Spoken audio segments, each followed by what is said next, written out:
So here is after my movement at the beginning of their turn.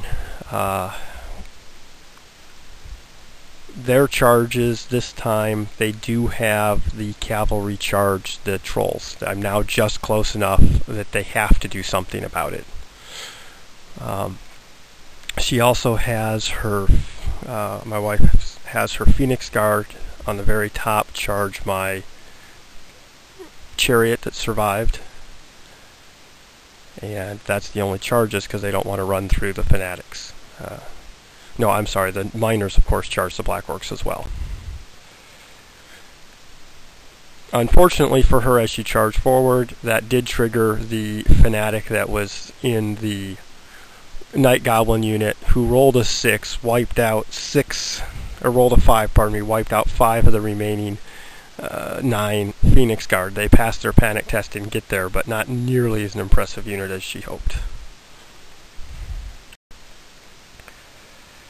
The dwarves start moving out. This big dwarven unit has now decided that that right flank is likely to be dealt with either by shooting or by the Phoenix Guard that are up there, and I really don't have that much up there. So he's starting to march them into the center so they can help. They may have held too long, and this unit may just be out of combat. Here's the charge of the miners into the the Black Orc, and the Dragon Princes into the trolls. Shooting is once again pretty significant. They pretty much focus fired on this other unit of Night Goblins. These are the ones coming up the other side of the lake than where the Phoenix Guard is, more the middle of the battlefield. And I think they were originally just going to soften them up so that that dwarf unit could take them. And well, that's smeared all over the landscape there. It's pretty soft. The shooting at the spiders didn't go quite as well. The Thunderers, now there's only 4 of them left at this point, only shot down a spider. They cannon shot at my giant now that it was exposed. I was actually surprised they didn't put more shots into it. It overshot the giant and killed one of the boar riders behind the giant. The dwarven attack versus the Black Orcs went very well. He killed 4 of them. I only killed 1 in return. I had already lost some of the Black Orcs from the shooting, so I lost combat. And I also lost the combat over with the chariot. Chariot broke and ran. The Black Orcs also broke and ran. Well, I have no idea why our pictures were so blurry this time. And they are now running towards the middle of the battlefield. And what we noted fairly humorously is that the closest table edge is the one on the other side of the miners.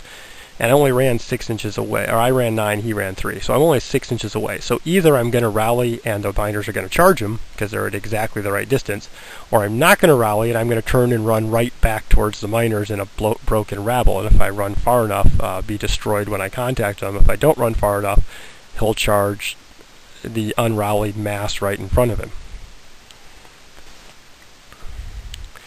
However, this battle did not go well for the elves and dwarves. She rubber-lanced it.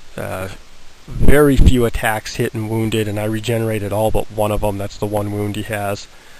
So all 3 trolls were still alive to do the vomit attack, and that killed the rest of the Dragon Princes. The Lord broke and ran away. She got kind of lucky that I killed all of the Dragon Princes instead of just a couple of the Dragon Princes, and that the Lord alone can now always rally. Although actually I think if 1 Dragon Prince had survived, that would have been 2 figures out of 6, and they still would have been able to rally. But at first I was thinking, well, silver lining. So here's how we look at the beginning of the 4th turn. My charges are going to be the giant, which is kind of the blur in the lower left, not the far lower left, but the one up. My giant and the Night Goblins that are up there and the trolls are all going to have some charges this turn. I did finally wipe out in their turn of combat that last Dwarven crewman, so my Wolf Riders up on their hill is going to charge another War Machine, and I'm all ready to do some charging in other areas too. Those remainder of the Phoenix Guard are sitting right in front of the Night Goblin archers.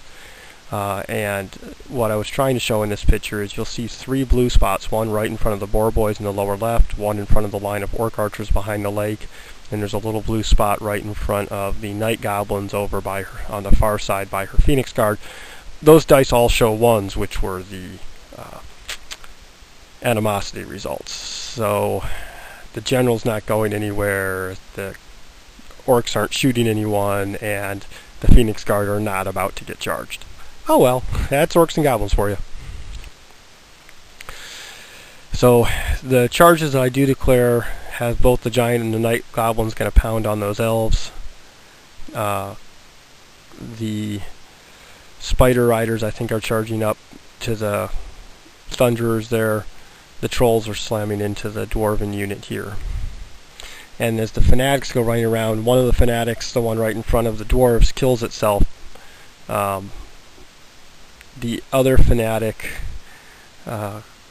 goes right through the Elven unit and drops 4 more of them, so those Elves are getting hammered before they get into combat.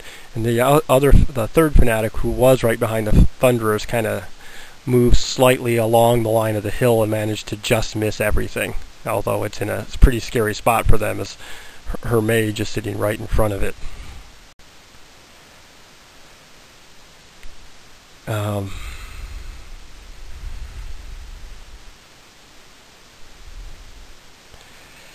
This is the result of what I lose on my turn. The Wolf Riders go running off the table, fail to rally. The Chariot goes running off the table, fails to rally. The Black Orcs fail to rally, run into the Dwarves, who die. The one Fanatic that I showed you in the earlier picture had died instead of going anywhere, and the Fanatic that had done all the damage to the Phoenix Guard also rolled doubles and dropped dead. So on my own movement phase, I lose a significant chunk of Orcs and Goblins. And here we are after the movement phase. I have now turned both of those units that were in the middle. There was a Night Goblin unit there that had been running earlier and has rallied, and the Orc unit with the Battle Standard Bearer have now both turned around to face the Miners. I'm expecting my right flank to crush their left flank on the side of the hill. And the hills, some of these battles are starting to look pretty good, but that Miner unit in the back and a couple other areas are not. However, expectations being what they are, often flawed, I do kill several of the Dwarves, but not enough.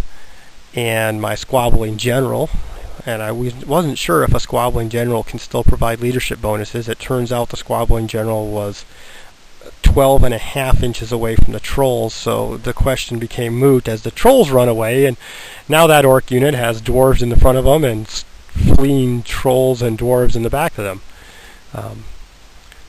The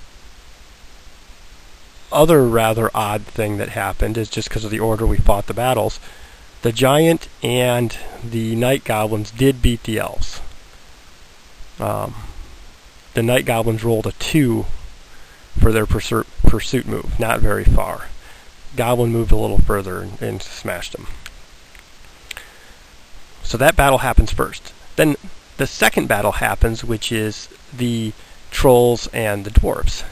Because the Trolls lost, and because the other battle happened first, the Night Goblin unit that was right there has to make a leadership test, which it fails. Panicking away from the source, is away from where this battle was, it ends up running up the battle line. The first thing it encounters is the remains of this fight between the Spiders and the Dwarf Thunderers, which they just go around, because you go around your own units and there's only 2 Thunders left. Then they encounter my Fanatic, who smashes a bunch of them. And then they encounter this line of archers that's a unit strength of more than 5 and are destroyed, because that's what they contacted. So it was very humorous and very kind of Orc and Goblin-y the way that worked out. Up on the hill, the Wolves kill nothing, and the Wolves kill and overrun the elven bolt thrower and then run into the second elven bolt thrower up here.